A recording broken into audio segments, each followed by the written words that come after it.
ایک باپ نے اپنے بیٹے سے کہا کہ آپ اپنی بیوی کو طلاق دے دو۔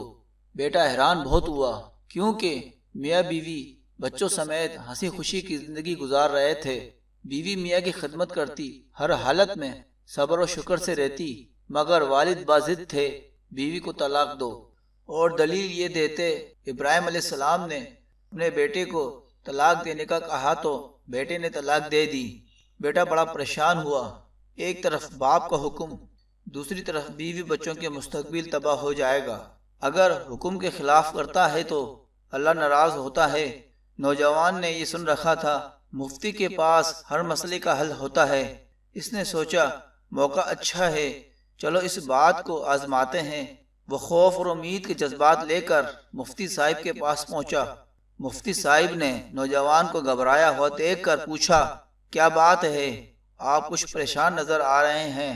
نوجوان کو ان کے لہجے میں ہمدردی نظر آ رہی تھی۔ نوجوان نے سارا مسئلہ مفتی صاحب کو بیان کیا۔ سارا مسئلہ سن کر مفتی صاحب بولے، کچھ اور آپ کہنا چاہیں گے؟